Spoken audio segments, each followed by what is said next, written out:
Oftentimes, when embarking on home renovation projects, homeowners will only take things like interior design, budget, and contractors into consideration. Unknown to many, there is some groundwork involved, including obtaining a permit or approvals from the local authorities, as well as educating oneself on building rules and compliance. As common as this practice is though, excessive and indiscriminate renovation, approved or otherwise, make the whole neighborhood appear disjointed, incongruous, uncoordinated, disharmonious, and even at odds with the home next door. And as a result, the value of this property suffers.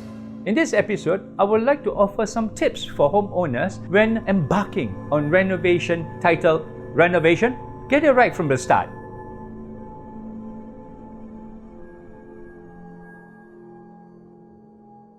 Mass housing development is the mass production of a few standard home designs that often fail to satisfy any actual homeowner's need, thus inadvertently leading to emergence of a spin-off industry known as renovation. Renovation refers to varying the original design of a house by addition, deduction, or combination of both. Oftentimes, as soon as house owner occupy the property, they go about having them remodeled to suit their individual needs and taste. Some of the most common changes are the widening of the kitchen area, the addition or merging of rooms, and horror of horrors, the paving of the handkerchief-sized grass frontage.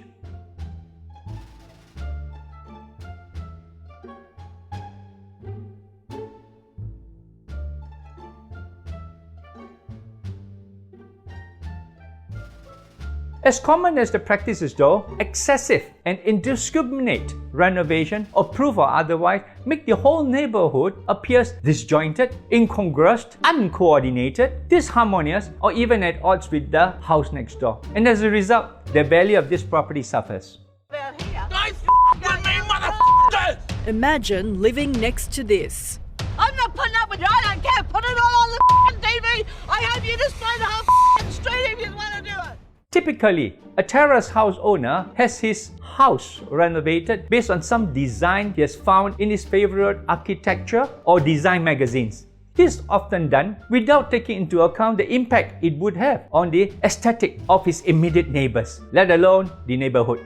The end results would be either his house stand out from the others like a sore thumb, or it is at odds with the immediate neighbors.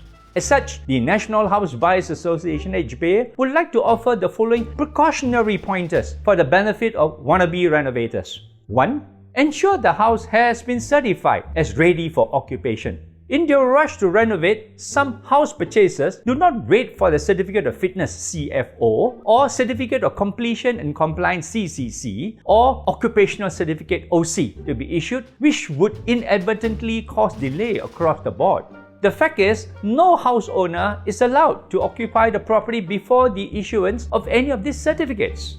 There has been cases where extension to 2 or more linked units have caused an entire row of houses to sink and crack, especially when the housing estate is built on landfill scheme or ex-sand mining lands.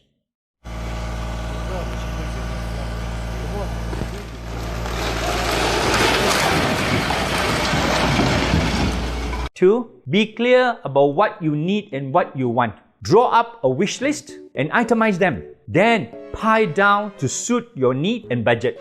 The downside of not estimating the renovation cost accurately or not at all thinking that it would be within your means is that you may end up abandoning the works midway when funds are exhausted. Seek the help of a quantity surveyor. He will know how to estimate the cost accurately unless the renovation works involved is so small that it makes engaging such a professional not worthwhile. The next best alternative is for you to obtain a few quotations from a selection of builders or building contractors. Remember to ask for a breakdown, particularly of the more expensive or dispensable items, and most importantly, the time frame needed to complete these works.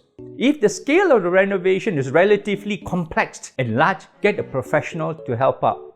3. Get professionals. Do not be penny-wise, pound-foolish. If the alteration works involves structural changes such as extension of one, removing columns, And 2, the addition of beams to create rooms or space within your existing property, it pays to consult a qualified architect or qualified engineer. If you are not sure, then consult one on what need to be done, including whether their services are needed, instead of engaging just a building contractor.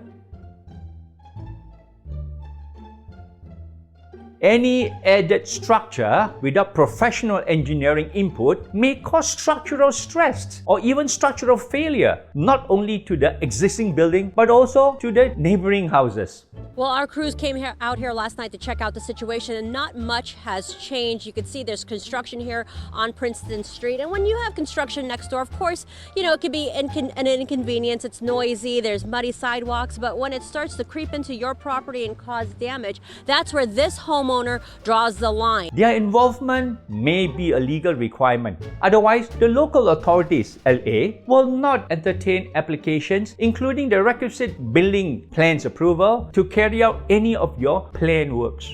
A building draftsman may be engaged to facilitate your application to the local authorities for 1. Renovation work of one-story building not involving reinforced concrete or steel structure, provided that the total build-up area does not exceed 100 square meter or about 1,076 square feet. And or 2. Renovation works of a two-story building not involving reinforced concrete or steel structure, provided that the total build-up area does not exceed 300 square meter or about 3,230 square feet. For works exceeding the above, a qualified architect's services is required, and where works involve structural alteration, your application to the local authorities would require the input and endorsement of a qualified engineer. Number 4, get a responsible builder or contractor. It is important to engage a responsible builder or contractor for such work. The right contractor may ensure timely completion and deliver quality workmanship without exceeding the budget. In choosing the right contractor, you may wish to be guided by the following criteria.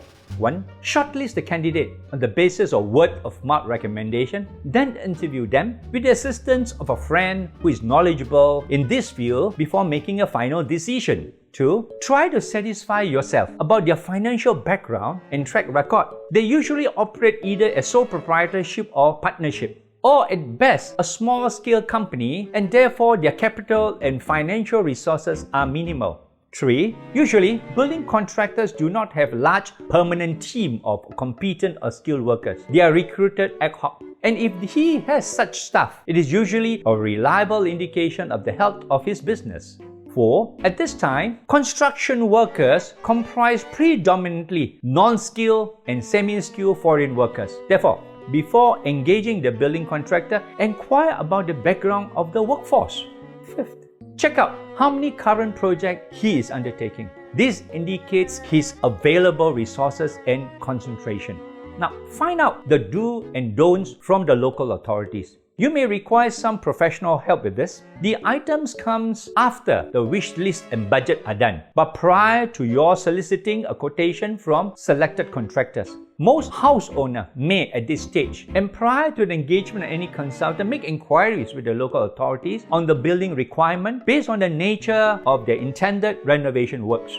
For those who reside in Kuala Lumpur, the local authorities is Dewan Bandaraya Kuala Lumpur, DBKL, while those who reside in Petaling Jaya, the likely local authorities is Majlis Bandaraya Petaling Jaya, MPPJ. And if the renovation is to be done in Subang Jaya, Sri Kembangan or Puchong vicinity, it is Majlis Bandaraya Subang Jaya, MBSJ. One should check the assessment bill to verify the related local authorities. You may check with the local authorities on the nature of the renovation, whether a professional is required to draw up plans and make submission, or whether a standard form of pre-approved plans would suffice. Simple jobs such as kitchen extension may not require submission for approval by an architect or draftsman. Again, owners should seek written confirmation from the local authorities for recording purposes. You may also inquire about the scope of work allowed, such as requisite setback requirement, i.e. the minimum distance from the boundary for erecting the building or column and wall. And a check on the height restriction would also be helpful.